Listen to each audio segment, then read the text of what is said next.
കർണാടകയിലെ മംഗളൂരുവിൽ ഇന്ന് CPM സംഘടിപ്പിക്കുന്ന മതസൗഹാർദ്ദ റാലി മുഖ്യമന്ത്രി പിണറായി വിജയൻ ഉദ്ഘാടനം ചെയ്യും. മുഖ്യമന്ത്രിയെ തടയുമെന്ന് സംഘപരിവാർ പ്രഖ്യാപിച്ചതിനാൽ കർണാടക സർക്കാർ കനത്ത സുരക്ഷാ സംവിധാനങ്ങളാണ് ഒരുക്കിയിട്ടുള്ളത്.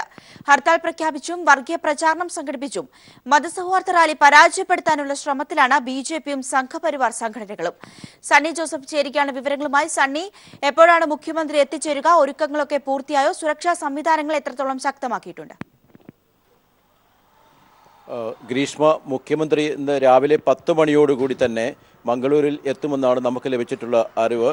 അദ്ദേഹത്തിൻ്റെ ആദ്യത്തെ പൊതുപരിപാടി മംഗളൂർ റെയിൽവേ സ്റ്റേഷന് സമീപം തന്നെ നടക്കുന്ന IMA ഹാളിൽ മംഗലാപുരത്തു നിന്ന് പ്രസിദ്ധീകരിക്കുന്ന വാർത്താഭാരതി പത്രത്തിൻ്റെ ഓഫീസ് കോംപ്ലക്സിൻ്റെ നിർമ്മാണ ഉദ്ഘാടനമാണ്.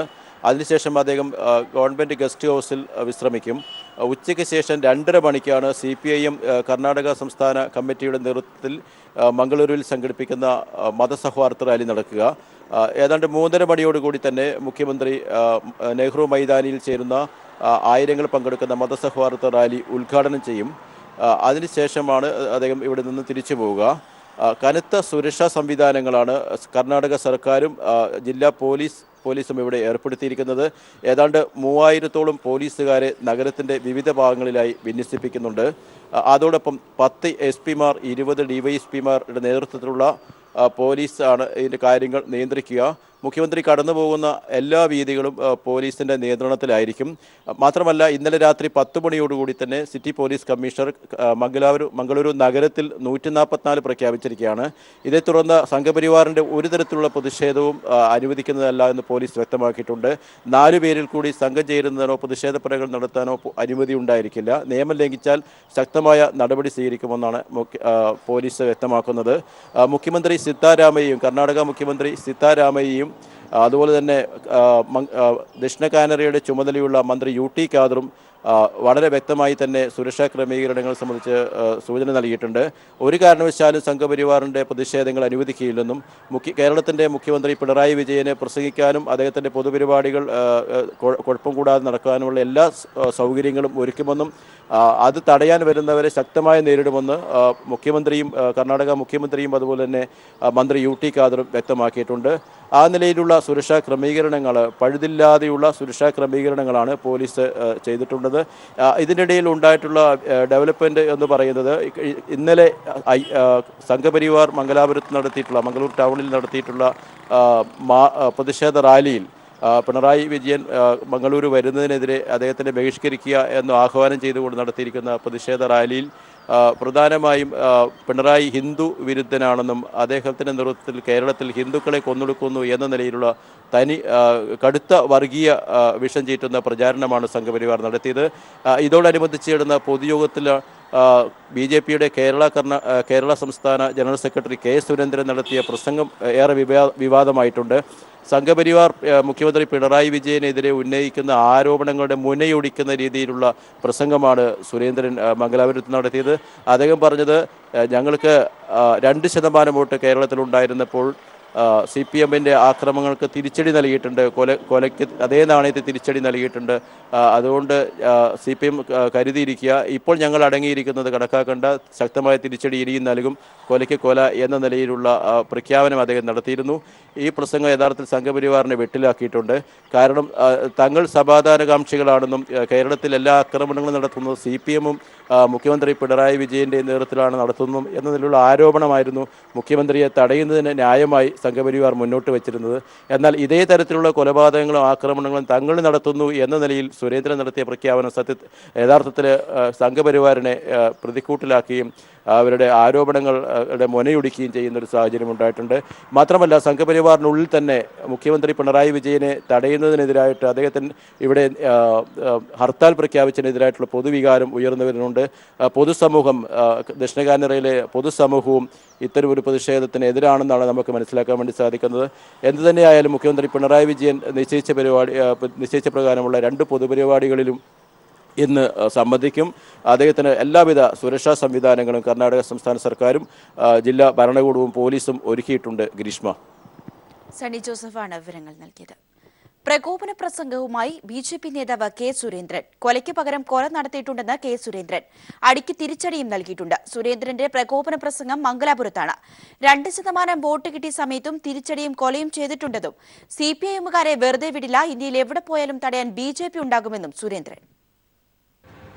മുഖ്യമന്ത്രിക്കും കേരള ഗവൺമെന്റിനും നൽകുന്നത് ബി.ജെ.പിക്കും ആർ.എസ്.എസിനും കേരളത്തിൽ തിരിച്ചടിക്കാൻ ശക്തിയില്ലാത്തത് കൊണ്ടല്ല. നിങ്ങൾക്കറിയുമല്ലോ, നളിൻജിയെ നിങ്ങൾക്ക് എല്ലാവരും അവിടെ അറിയാം. ഇപ്പോ 30 ലക്ഷം വോട്ട് ഞങ്ങൾക്ക് കിട്ടിയിട്ടുണ്ട്. ഈ കഴിഞ്ഞ ഇലക്ഷനിൽ 16% വോട്ട്. കഴിഞ്ഞതിന് മുമ്പിലത്തെ ഇലക്ഷനിൽ ഞങ്ങൾക്ക് 5 ലക്ഷമേ ഉണ്ടായിരുന്നുള്ളൂ. ഇപ്പൊ 30 ലക്ഷം വോട്ട് കിട്ടിയിട്ടുണ്ട്. ആ 5 ലക്ഷം കിട്ടിയ സമയത്ത് 2% വോട്ട് കിട്ടിയ സമയത്ത് ഓരോ അടിക്കും ഞങ്ങൾ തിരിച്ചടിച്ചിട്ടുണ്ട്, ഓരോ കൊലയ്ക്കും ഞങ്ങൾക്ക് തിരിച്ചു വന്നിട്ടുണ്ട്. എന്നാൽ ഇപ്പോ ഞങ്ങൾ അടിക്ക് പകരം അടിയില്ല, കൊലയ്ക്ക് പകരം കൊലയില്ല. പക്ഷെ നിങ്ങളെ വെറുതെ വിടില്ല.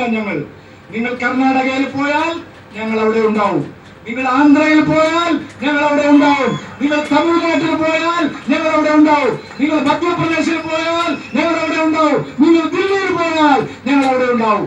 ഞങ്ങളെ തടയാൻ, ഞങ്ങളുടെ പ്രവർത്തനം തടയാൻ നിങ്ങൾ വന്നാൽ ഇന്ത്യയിൽ എല്ലായിടത്തും ശക്തമായ ജനാധിപത്യപരമായ പ്രതിഷേധം ഉണ്ടാവും. നടിയെ ആക്രമിച്ച കേസിൽ പ്രതികളായ പൾസർ സുനി, വിജീഷ് എന്നിവരെ കസ്റ്റഡിയിൽ വിട്ടുകിട്ടണമെന്നാവശ്യപ്പെട്ടുള്ള പോലീസിന്റെ അപേക്ഷ ആലുവ കോടതി ഇന്ന് പരിഗണിക്കും. 10 ദിവസത്തേക്ക് കസ്റ്റഡിയിൽ വിട്ടുതരണമെന്നാണ് അന്വേഷണ സംഘത്തിന്റെ ആവശ്യം. പോലീസിന്റെ ആവശ്യം കോടതി അനുവദിച്ചാൽ പ്രതികളെ വിശദമായി ചോദ്യം ചെയ്യാനാണ് അന്വേഷണ സംഘത്തിന്റെ തീരുമാനം. ഇന്നലെയാണ് പൾസർ സുനിയെയും വിജീഷിനെയും ആലുവ മജിസ്ട്രേറ്റ് മുൻപാകെ ഹാജരാക്കിയത്. 14 ദിവസത്തേക്ക് റിമാൻഡ് ചെയ്ത ഇരുവരെയും 10 ദിവസത്തേക്ക് കസ്റ്റഡിയിൽ വിട്ടുതരണമെന്നാവശ്യപ്പെട്ട് അന്വേഷണ സംഘം ഇന്നലെ അപേക്ഷ സമർപ്പിച്ചിരുന്നു. ആവശ്യം കോടതി അംഗീകരിച്ചാൽ രണ്ടുപേരെയും ആലുവ പോലീസ് ക്ലബിലെത്തിച്ച് വിശദമായി ചോദ്യം ചെയ്യും. പ്രതികളെ അറസ്റ്റ് ചെയ്ത് കോടതിയിൽ ഹാജരാക്കുന്ന 24 മണിക്കൂർ സമയത്തിനുള്ളിൽ ഇവരെ പോലീസ് ചോദ്യം ചെയ്യുകയും തെളിവെടുപ്പ് നടത്തുകയും ചെയ്തിരുന്നു. നടിയെ തട്ടിക്കൊണ്ടുപോയ വഴികളിലൂടെ സഞ്ചരിച്ചാണ് പോലീസ് സുനിയിൽ നിന്ന് തെളിവെടുത്തത്.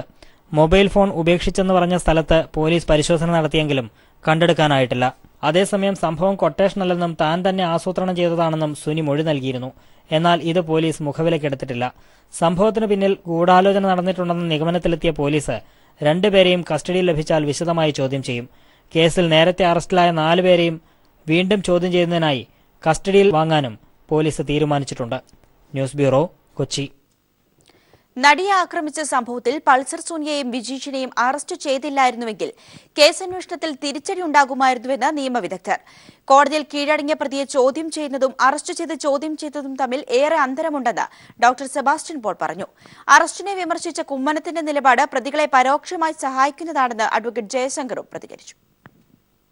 പ്രതികളെ കോടതിയിൽ നിന്നും അറസ്റ്റ് ചെയ്ത പോലീസ് നടപടിക്കെതിരെ ചിലർ രംഗത്ത് വന്ന സാഹചര്യത്തിലാണ് നിയമവിദഗ്ധർ നിലപാട് വ്യക്തമാക്കിയത്. കീഴടങ്ങിയ പ്രതിയെ കോടതി വിട്ടു നൽകുമ്പോൾ പോലീസിനെ ചോദ്യം ചെയ്യുന്നതിൽ ഏറെ നിയന്ത്രണങ്ങളും പരിമിതികളും ഉണ്ടാകുമെന്ന് ഡോക്ടർ സെബാസ്റ്റ്യൻ പോൾ പറഞ്ഞു. അത് സത്യം പുറത്തുവരുന്നതിന് തടസ്സമാകും. ഈ സാഹചര്യത്തിൽ പോലീസ് നടപടി പൂർണ്ണമായും ശരിയാണെന്നും അദ്ദേഹം പറഞ്ഞു. കോടതിയുടെ പരിരക്ഷയിൽ കഴിയുന്ന പ്രതിയെ ചോദ്യം ചെയ്യുന്നതും പോലീസിൻ്റെ കസ്റ്റഡിയിൽ കഴിയുന്ന പ്രതിയെ ചോദ്യം ചെയ്യുന്നതും തമ്മിൽ വ്യത്യാസമുണ്ട്. കോടതിയിൽ നിന്ന് വരുന്നത് തടവുകാരനാകുമ്പോൾ അവിടെ ചില പരിമിതികളും നിയന്ത്രണങ്ങളും ഉണ്ടാകും. പോലീസ് നടപടിയെ വിമർശിക്കുന്നവർ നീതിയുടെ താൽപര്യങ്ങൾക്കെതിരാണെന്ന് അഡ്വക്കേറ്റ് ജയശങ്കർ പറഞ്ഞു. അതിനാൽ കുമ്മനത്തിന്റെയും പി.ടി. തോമസിന്റെയും നിലപാടിനെ പിന്തുണയ്ക്കാനാവില്ല. പോലീസുകാർക്ക് ഇയാളെ സമ്മർദ്ദം ചെലുത്തിയോ കുറെ കൂടി ശക്തമായ രീതിയിൽ ചോദ്യം ചെയ്യാനും അയാളിൽ നിന്ന് കുറെ കൂടി കാര്യങ്ങളൊക്കെ തെളിവുകൾ ശേഖരിക്കാനും സാധിക്കും. ഇന്നലെ ജുഡീഷ്യൽ കസ്റ്റഡിയിലേക്ക് വിടുകയാണെങ്കിൽ അല്ലെങ്കിൽ അതിനുശേഷം പോലീസ് കസ്റ്റഡിയിലേക്ക് വിട്ടുകൊടുക്കുകയാണെങ്കിൽ പോലീസിന് അത്ര തന്നെ ഫലപ്രദമായിട്ട് ചോദ്യം ചെയ്യാൻ കഴിയുമായിരുന്നില്ല. കീഴടങ്ങാൻ അനുവദിച്ചിരുന്നെങ്കിൽ പ്രതികളെ കോടതി ജുഡീഷ്യൽ കസ്റ്റഡിയിൽ വിടുമായിരുന്നു. കോടതി അവധിയായതിനാൽ പ്രതികൾക്ക് അഭിഭാഷകനുമായി കൂടിക്കാഴ്ചയ്ക്ക് അവസരം ലഭിക്കും. ഇത് സ്വതന്ത്രമായ ചോദ്യം ചെയ്യലിനും സത്യം പുറത്തു കൊണ്ടുവരുന്നതിനും അന്വേഷണ ഉദ്യോഗസ്ഥർക്ക് തടസ്സമാകുമായിരുന്നെന്നും നിയമവിദഗ്ധർ ചൂണ്ടിക്കാട്ടുന്നു. News bureau, Kochi. തൃശൂർ കേച്ചേരിയിൽ ഒരു കുടുംബത്തിലെ 5 പേരെ മരിച്ച നിലയിൽ കണ്ടെത്തി. കേച്ചേരിക്ക് സമീപം മഴുവഞ്ചേരിയിൽ മുള്ളംകുടിയിൽ വീട്ടിൽ ജോണി ജോസഫ്, ഭാര്യ സോമ, മക്കളായ ആഷ്ലി, ആൻസൺ, ആൻമരിയ എന്നിവരാണ് മരിച്ചത്. ജോണി ജോസഫിനെ വിഷം ഉള്ളിൽ ചെന്ന നിലയിലും മറ്റ് 4 പേരെ കഴുത്തറുത്ത നിലയിലുമാണ് കണ്ടത്. ഭാര്യയും മക്കളെയും കൊന്ന ശേഷം ജോണി വിഷം കഴിച്ച് ജീവൻ ഒടുക്കിയതാണെന്നാണ് പോലീസിന്റെ പ്രാഥമിക വിലയിരുത്തൽ. സാമ്പത്തിക ബാധ്യതയാണ് കാരണമെന്നും സംശയിക്കുന്നു. കുന്നംകുളം പോലീസ് എത്തി അന്വേഷണം ആരംഭിച്ചു. ഇന്ന് തൃശൂർ മെഡിക്കൽ കോളേജിൽ പോസ്റ്റ്മോർട്ടം നടത്തും. ജമ്മുകാശ്മീർ ഷോപ്പിയാനിലെ ഭീകരാക്രമണത്തിൽ കൊല്ലപ്പെട്ട മലയാളി സൈനികൻ MJ ശ്രീജിത്തിന്റെ മൃതദേഹം ഇന്ന് പാലക്കാട് കോട്ടായിലെ വീട്ടുവളപ്പിൽ സംസ്കരിക്കും. വൈകിട്ട് 7 മണിയോടെ കോയമ്പത്തൂർ വിമാനത്താവളത്തിലെത്തിച്ച മൃതദേഹം ഇന്നലെ രാത്രി 10:30 വീട്ടിലെത്തിച്ചത്. മന്ത്രി VS സുനിൽകുമാർ സംസ്ഥാന സർക്കാരിന് വേണ്ടി അന്തിമോപചാരം അർപ്പിച്ചു. രാവിലെ 9 മണിയോടെ പരുത്തിപ്പുള്ളി ALP സ്കൂളിൽ പൊതുദർശനത്തിന് വയ്ക്കും. 11 മണിക്ക് വീട്ടുവളപ്പിൽ സൈനിക ബഹുമതികളോടെയാണ് സംസ്കാര ചടങ്ങുകൾ. മന്ത്രി VS സുനിൽകുമാർ ചടങ്ങിൽ പങ്കെടുക്കും.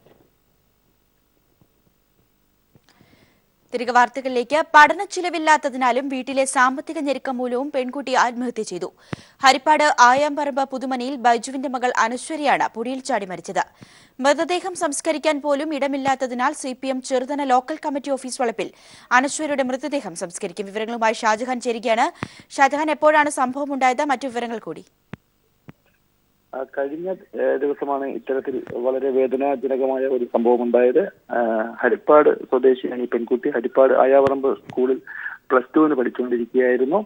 ഈ കുട്ടിക്ക് വീട്ടിലെ ദാരിദ്ര്യവും അതോടൊപ്പം തന്നെ പട്ടിണിയുമാണ് ആത്മഹത്യയിലേക്ക് നയിച്ചത് എന്നുള്ളതാണ് പ്രദേശവാസികൾ പറയുന്നത്. എന്തായാലും മരണത്തിന് ശേഷം ഇന്നലെ പോസ്റ്റ്മോർട്ടം കഴിഞ്ഞ് മൃതദേഹം വീട്ടിലേക്ക് കൊണ്ടുവന്നു. പക്ഷെ വീട്ടിൽ ഈ മൃതദേഹം സംസ്കരിക്കാനുള്ള ഒരു സാഹചര്യം ഉണ്ടായിരുന്നില്ല. ഇതേ തുടർന്ന് നാട്ടുകാരും മറ്റും ഇടപെട്ടുകൊണ്ട് പിരിവ് നടത്തി കുറച്ച് സ്ഥലം വാങ്ങി അടക്കാനുള്ളൊരു സാഹചര്യം നോക്കിയെങ്കിലും അതും ഫലവത്തായില്ല.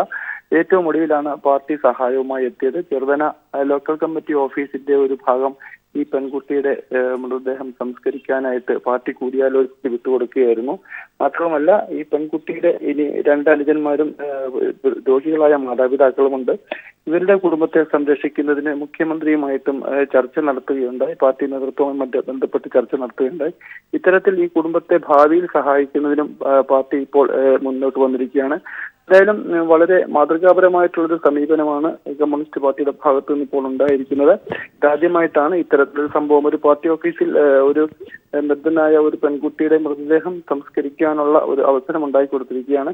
ഇന്ന് ഉച്ചയ്ക്ക് ശേഷം ഏതാണ്ട് 12 മണിക്ക് ശേഷമായിരിക്കും ഈ മൃതദേഹം സംസ്കരിക്കുക. ഷാജഹാനാണ് വിവരങ്ങൾ നൽകിയത്. കോഴിക്കോട് മിഠായി തെരുവിൽ കഴിഞ്ഞ ദിവസമുണ്ടായ തീപിടുത്തത്തിൽ ഡെപ്യൂട്ടി കളക്ടറുടെ റിപ്പോർട്ട് ഇന്ന് സമർപ്പിക്കും. വൻ നാശനഷ്ടമാണ് തീപിടുത്തത്തിൽ ഉണ്ടായത്.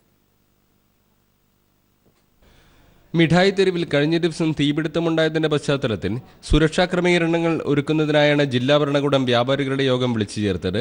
പഴകിയ കെട്ടിടങ്ങൾ പൊളിച്ചു നീക്കുന്നതും മിഠായി തെരുവിലെ വാഹന ഗതാഗതം നിയന്ത്രിക്കുന്നതും ഉൾപ്പെടെയുള്ള കാര്യങ്ങളാണ് യോഗത്തിന്റെ പരിഗണനയിലുള്ളത്. ഇലക്ട്രിക്കൽ ഇൻസ്പെക്ടറേറ്റും ഫോറൻസിക് വിഭാഗത്തിന്റെയുമെല്ലാം അന്വേഷണ റിപ്പോർട്ട് യോഗത്തിൽ പരിഗണിക്കും. വ്യാപാരികളുടെ ഭാഗത്തു നിന്ന് ഗുരുതരമായ സുരക്ഷാ വീഴ്ചയുണ്ടായതായി നേരത്തെ അഗ്നിശമന സേന നൽകിയ റിപ്പോർട്ടിൽ കണ്ടെത്തിയിരുന്നു. ഇലക്ട്രിക്കൽ ഇൻസ്പെക്ടറേറ്റ് നടത്തിയ പരിശോധനയിൽ തീപിടുത്തത്തിന് കാരണം ഷോർട്ട് സർക്യൂട്ടില്ലെന്നും കണ്ടെത്തി. ഉദ്യോഗസ്ഥർ ഏകപക്ഷീയമായ തീരുമാനങ്ങളെടുത്താൽ എതിർക്കുമെന്ന് ഒരു വിഭാഗം വ്യാപാരികൾ നിലപാടെടുത്തിട്ടുണ്ടെങ്കിലും സുരക്ഷ മുൻനിർത്തി ശക്തമായ നടപടികളുമായി മുന്നോട്ടു പോകാനാണ് കോർപ്പറേഷന്റെയും ജില്ലാ ഭരണകൂടത്തിന്റെയും തീരുമാനം. News bureau, Kozhikode. ഉത്തർപ്രദേശ് 5ാംഘട്ട തെരഞ്ഞെടുപ്പിന്റെ പരസ്യപ്രചാരണം ഇന്ന് അവസാനിക്കും.